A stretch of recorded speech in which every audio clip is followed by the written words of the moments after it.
supposed to be? Everywhere. No, seriously. Where do I need to sit? If you want to sit, they don't want you to sit all the way Just back sit here. at the table, anywhere at the table, you're fine. I haven't been here since February. You can't. I just don't know what I'm doing. You're good anywhere here. We're gonna start our rotation for the next one. But if you're not shooting the next one, then we don't have to worry about it. You're shooting the next one? Yeah. Okay. Effectively my spot. All right. So Tassos, you're gonna file now? Yes. You're not shooting again? No. All right.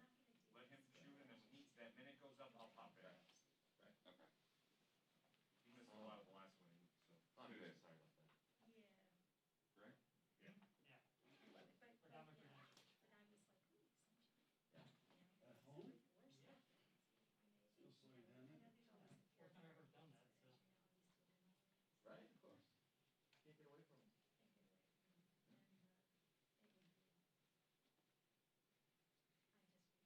It's supposed I to mean, be. I may get it in my apartment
guys, they're in, so any stills who wanna get their spots now, get their spots.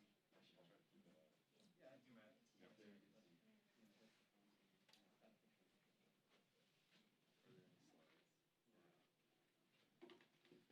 I'm settled. I got it. Thanks, man. They're upstairs, but. Congratulations. Thank you. Pretty unreal. Awesome.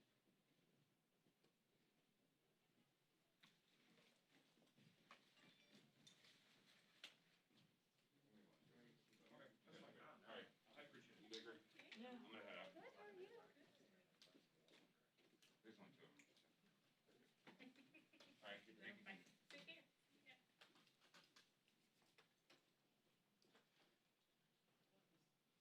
John, you take this spot.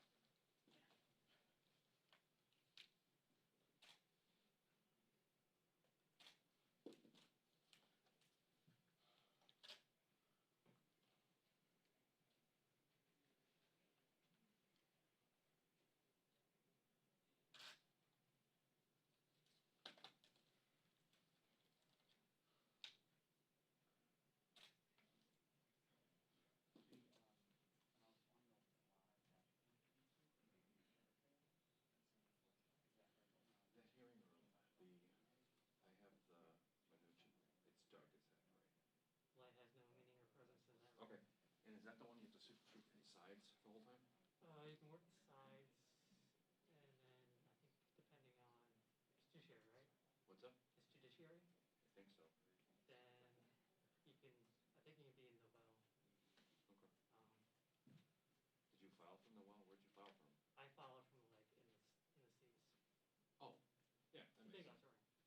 That makes sense. I think there's only a certain point where you can be allowed on the sides, I think, so. Okay, I'll find out. Something to get antsy. Oh, I don't care. I'm not trying to, just gonna cover my stuff and not trying to get, excuse me.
Hi, everybody. Good morning. Thank you for joining us today. We have a couple of guests with us. I'm going to introduce in just a minute.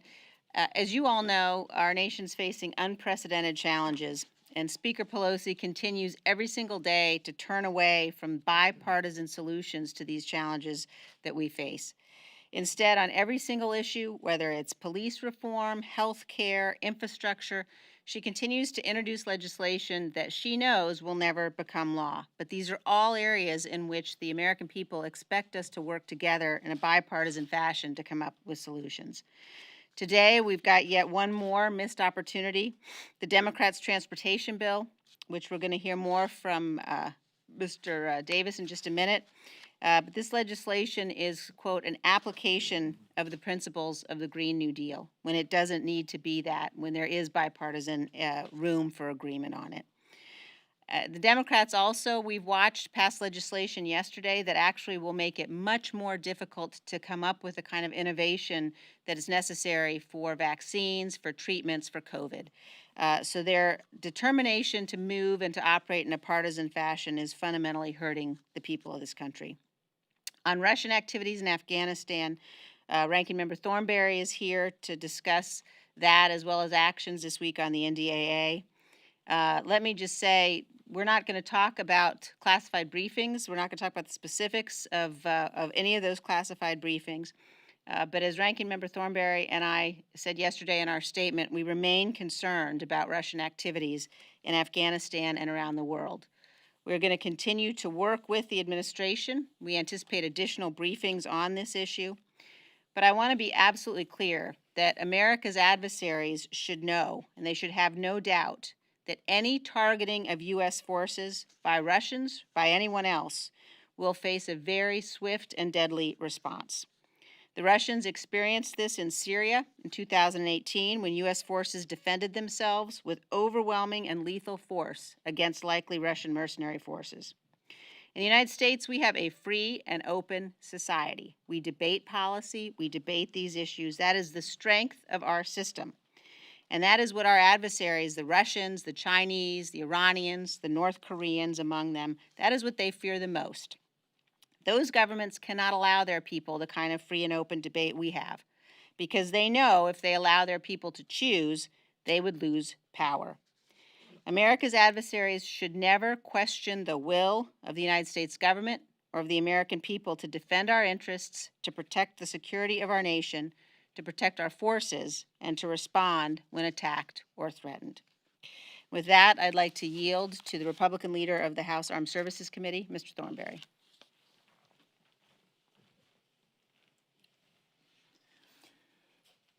Thank you, Liz.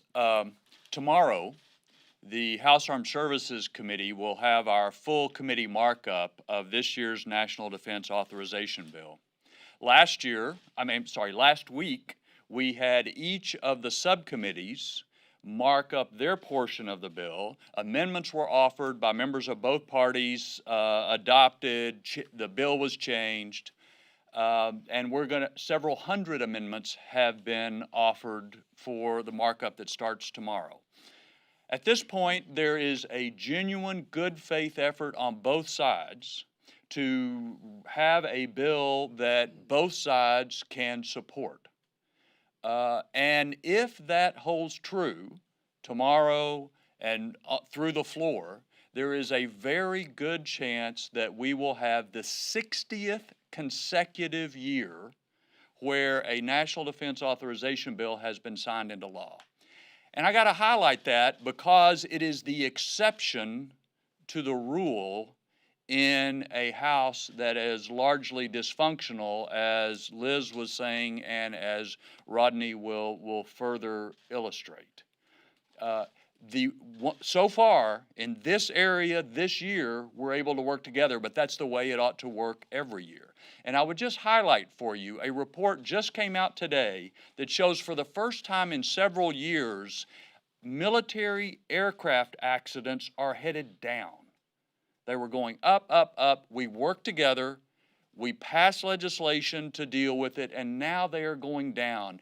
Fewer lives are being lost because of it. That's just an example of what's at stake and why a Congress ought to be able to function for the best interests of the people. We're the exception so far, and I'll knock on wood, rather than the rule. And I would just say briefly, as Liz mentioned, part of the reason we're the exception is because national security and the safety and well-being of our troops is a dominant priority.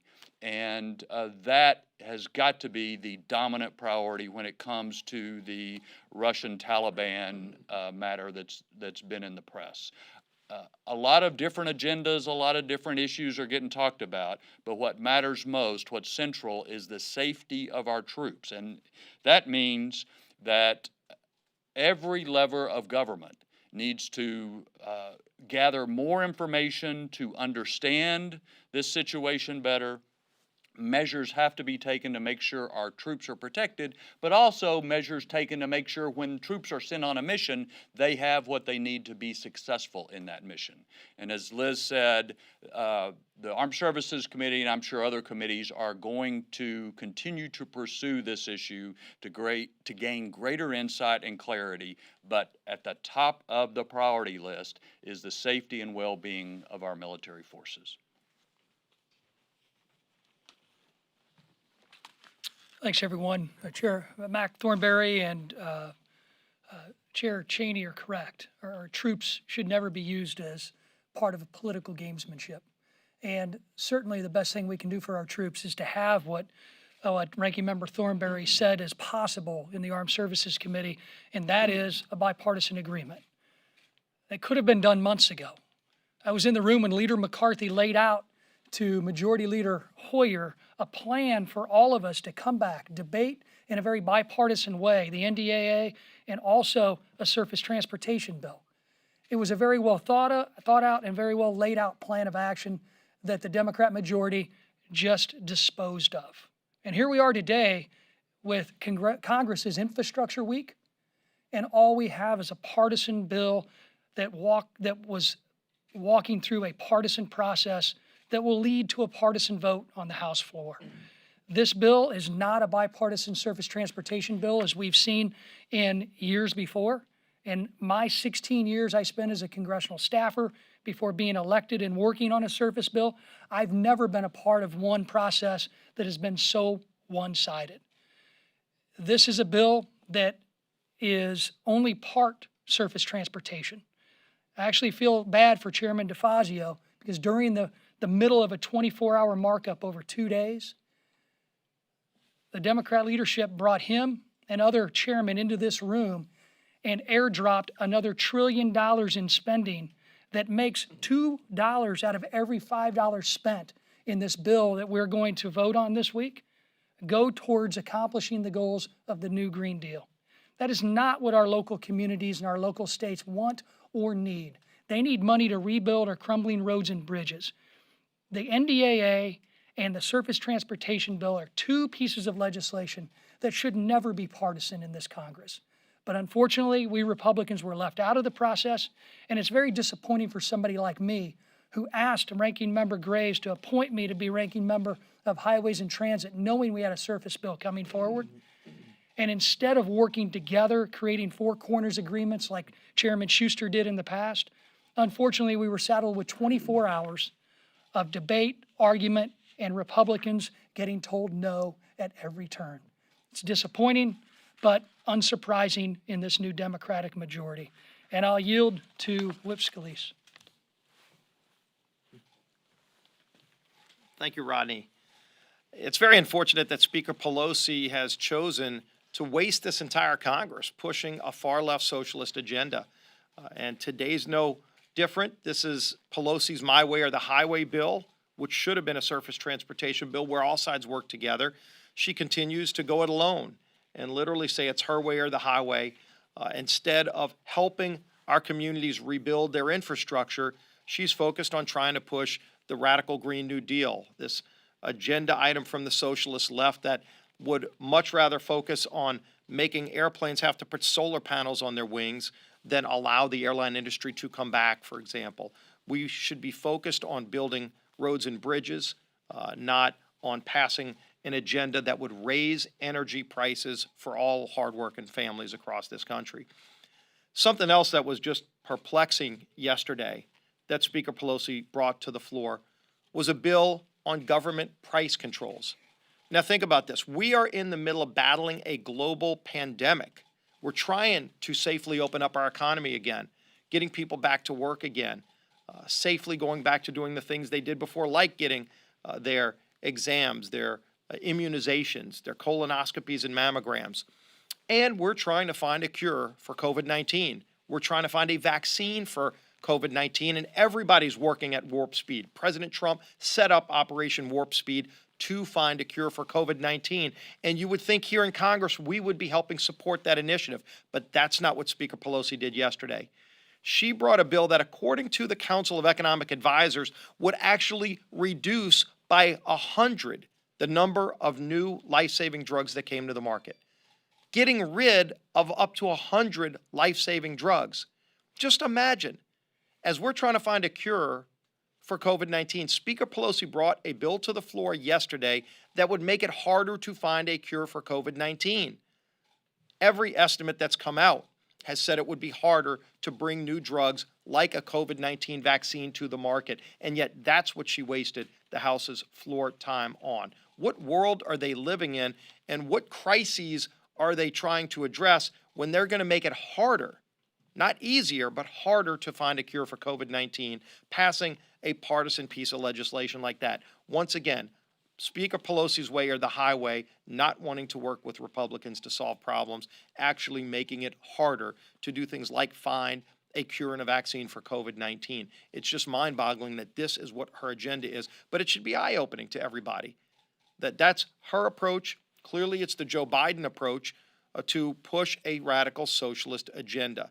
And if you want to know just what's at stake, you can look at the incredibly disappointing decision by the United States Supreme Court yesterday on the Louisiana law that was set up to improve safety standards for women. You look at the bill that the court struck down yesterday. It was a bill that moved through the Louisiana legislature with a very bipartisan coalition. The lead author was a Democrat. The governor who signed the bill was a Democrat, and the court struck it down not because women brought forward a case saying they're having a harder time getting access to health care. No, it was actually an abortion provider who brought the case because he didn't want to follow higher safety standards for women. And I'm so disappointed that Justice Roberts flip-flopped on this case. Just 4 years ago, he actually upheld a similar law. But yesterday, he chose to not uphold his oath to the Constitution, because as a Supreme Court justice, your oath is to uphold the Constitution and follow it as it's written, not to move around with the winds of change. And yet that's what he did. He upheld the prior failed rulings of the Supreme Court instead of upholding the Constitution in his ruling in a 5-4 decision that was a defeat for women's health standards. It's incredibly disappointing, but it shows what's at stake this November. And with that now, I want to introduce our leader, Kevin McCarthy. Thank you, Steve. Good morning. I want to thank Rodney for his service. I want to thank Mac Thornberry. Mac, the men and women in our military are better protected because of your service in Congress. The work you have done, when you speak of the planes being able to fly more now, the accidents being less, it wasn't because of work that was done this year. It was work you did as a chairman that you put the emphasis back into the protection of our men and women. I thank you for that service. If you wonder why Speaker Pelosi would carry on another 45 days of shadow voting, it simply gives her more power. If you wonder what the outcome to doing that is, you listen to Rodney Davis today. It does not matter what happens in committee, because you can add $1 trillion afterwards if you're Nancy Pelosi. Why? Because you hold all the votes in your pocket. Members of the Democrat Party are happy because they don't have to work, but they still get paid. They don't have to show up, and they still get paid. They could sign a letter that says they are physically unable to be here and get in their car and go enjoy whatever event they have within their district. They could look at the agenda and say, it's not much, I guess I will stay home. Those are all quotes from why Democrats signed the letter that said they were physically unable to be here, not work, and still capture a check. The sad part is the people who lose in this are the American public. The American public believed in the election system, that they would loan their power to an individual, that they would have a voice in Congress, that they'd have a voice in committee, that one person would not hold all the power. But lo and behold, the Democrats abused their power to create shadow voting, and they've just extended it for another 45 days. That's why, when we're in the middle of COVID, when we should be investing in more research and development to find more cures, every study tells us with the Democrats' bill, there'll be fewer cures in the future. But where's the voice to have be spoken? The only voice that comes on the floor is a few Democrats who yell out the voice of a member who's sitting at home being paid on what they think they would vote. I believe Congress is essential. I believe the voice of your constituents is essential to be heard and to be spoken. But unfortunately, in this Congress, it is not. As we continue to move forward, there's much the American public expects us to get done. We're making progress when it's coming to testing, more than 600,000 a day, more than 31 million. We've watched COVID continue to begin to rise in other states, and we watched many protests just 2 weeks ago, shoulder to shoulder. We knew this day would come. We will have to deal with it, and we will. We continue to watch the new therapies coming on board and the progress being made in vaccines. The work when it comes to BARDA, the government's being able to invest with them. So when that final stage comes, that the dosage will be there for all Americans. But on the Democrat side, we continue to see the same thing. More accusations, more selective leaking. Instead of taking the concern of the American public with the American servicemen and women, not to play politics with something, to make sure you get all the information. But what you do? You rush to a press conference to selectively say stuff that you can't talk about all. I think the protection of our men and women who serve in the military is too important to play politics with. It's too important to play one side over the other. And it's one that we should all sit together. Because I believe any American that's threatened by any nation, that nation will have consequences. Severe. And that should not be a political issue whatsoever. With that, let me open it up for questions. Yes, ma'am. I have a question for Representative Cheney and Ranking Member Thornberry. You were at the White House yesterday. Do you want a briefing by intelligence leaders such as Gina Haspel as well?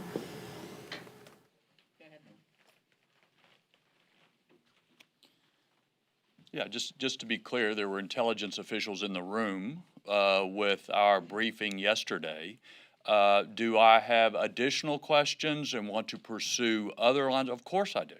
And I think you will see, certainly from our committee, an attempt to continue to push the intelligence community to discover everything they can possibly find out about any threat to our service members, but particularly if a nation state is putting a bounty on their heads, we should leave no stone unturned. Yeah, I would just associate myself with Mac's comments. There were intelligence professionals there yesterday, and we will continue, obviously, on the Armed Services Committee to work to get additional information and absolutely ensure that there are ramifications, when we find out that other nations are targeting our forces. Have you got any commitment to get any sort of intelligence raw data or anything of the sort, intelligence data that you might not have gotten yet or seen? We're continuing to work with the administration, continuing to work with the intelligence community. Would anticipate that additional information will be forthcoming, as well as additional briefings. let's be very clear. Nobody on this side believes Russia is good players. That's why when we had a new administration, we changed from the resetting. Ukraine received weapons, something the Obama administration would not. They received blankets under Obama. We've got more sanctions against Russia than any other time. This president's entire focus on rebuilding this military and the advancements that he's put into it. His goal is to make sure every man and woman is safe. I've been with this president when we've gone to Dover. I've watched his face. I've watched him console families. I've spoken with him at night when he has to call families. I will tell you it is his top priority. And the idea that someone would try to do something selective inside a report to play games is unacceptable. It doesn't matter what party you are in. And we should not play any games with this. And no member should do that as well. You know, when we look at the world today, we watch China, a land far away, change the entire world by a lie of what was going on with COVID. Thousands of people have now died. And in this process, as other countries are dealing with COVID, what is happening? We watch them break their word one more time. When they signed a treaty of how Hong Kong would be governed in the middle of this. When July 1st comes, the world will be different for those in Hong Kong. The freedom will be smaller and be less. So for those millions of people in Hong Kong that would stand out in the rain with an umbrella to crave the idea of America, of freedom, that has now ended. So when we sit in this 4th of July, and yes, it will be different than those in the past. We will not be as close. We will not have as many families gathered with us. But that same spirit of who we are will even be tested and be stronger. America is more than a country. We are an idea. And any country that wants to challenge us on that will soon learn what others have found in the past, that they will lose. Freedom is much stronger than what they believe in. And nobody will stand for any report of somebody going after our servicemen and women with any bounty. Do you question the legitimacy of the report, or is that? No, I know a number of people in the intelligence community do. I happen to be a member of the Gang of Eight. I think from a standpoint of how to approach this, I listened to some that were on the other side of the aisle that are part of the Gang of Eight, one individual member, and what he would say, I think was wrong. Let's have the intel community walk through this all and not deal with selective and impress of how, because you put men and women in danger if you do that. Next question. Yes, ma'am. Leader McCarthy, as a member of the Gang of Eight, did you have any briefings, you don't have to comment on the details about this before the New York Times report? No. Thanks. I wanted to ask about the infrastructure bill that's going through this week, probably tomorrow. So you said that it was partisan, but I know that Chairman Neal has had conversations with Secretary Mnuchin. So do you anticipate that the administration? Chairman Neal is Ways and Means. Right, that they're all working together. They're all Okay. sponsors So of the moving. Let me tell you the story that I had a meeting with Steny Hoyer. And to the majority leader I met this week, and I talked about the transportation bill. I said, it's very partisan. He said, yes, it is. That's just the way it's going to be. Anytime you add $1 trillion that wasn't put in committee, no one could ever do that unless you change the voting system of Congress and you put the power into one. Just as no way has Congress ever moved a $3 trillion bill with nothing else going on, with only one office writing it, which Nancy Pelosi, the Speaker, was able to do. Why? She's harnessed all the power. The sad part is members of her own party has allowed her to do that. They have gone against what they told their constituents, that they would speak for them and vote for them. Instead, just in his shadow voting, they handed their vote for what's in the back of her pocket. So it doesn't matter what happens in committees, even if it's zoomed far away where people can't even participate. That's the difference that has happened. Yes. Does the surge in cases of coronavirus make Republicans more amenable to revisiting some of the stimulus measures in the CARES Act, extending unemployment benefits, for example? Well, I'll tell you something it doesn't do for anybody. If you watch the Democrat $3 trillion bill where it mentioned cannabis more than it mentioned jobs, I don't think anyone wants to go back to that because it didn't go anywhere else. That was a very partisan bill. But in the CARES Act, you watch what the Republicans had done in that bill. Remember where that bill started. It started with Republicans in the Senate and the Republicans in the House working together. When that bill was ready to move forward, when Schumer even credited with that bill, and I flew back on a red eye, we had a meeting. Why did that bill stop? Nancy Pelosi.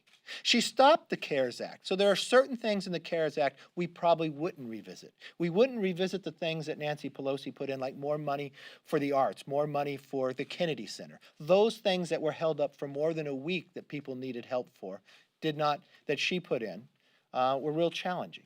So I don't think we'll look back to that. But yes, things that we will look to going forward?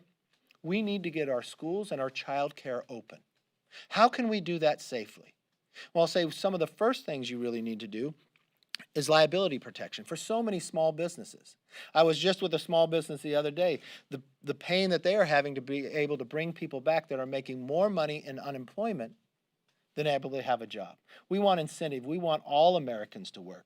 So our focus is to rebuild, to renew, and restore America. And that's what we've been working on, and we plan to work through with those who want to work with us. And we believe at the end of the day that would become law. So I thank you for your time. Are you open at all to extending the unemployment benefits that I expire? don't think it's productive to extend the added money from the federal government. We're finding numerous people, I've had conversations with Democrats on the other side of the aisle from their own constituency hearing it as well, that it's becoming a hardship for individuals to be able to go back to work. I think the greatest incentive here is let's help people get back to work in a safe manner. Let's make sure the resources that we put in, which were very productive when it goes to the NIH and CDC. Fortunately, when we were in the majority, we had increased funding by more than 40% into those entities, and also created infectious disease rapid response fund. But every day we learn something new about this virus. Every single day. And the sad part about all of this, if China had just been open and honest, we could have contained it. We probably would have saved thousands of lives of China that they don't even report that they have lost. But think of all the thousands of lives across this world that would have been saved, that we could have contained it. As we sit and celebrate our freedoms and cherish them on this 4th of July, there will be family members who can't be there. They're not there by something that had happened to America. It was because China lied to the world. And so I think in this holiday, we should cherish a little greater our freedoms. We should cherish our families a little stronger. And let's make sure that we rebuild, restore, and renew America to be greater than it's ever been before. Thank you.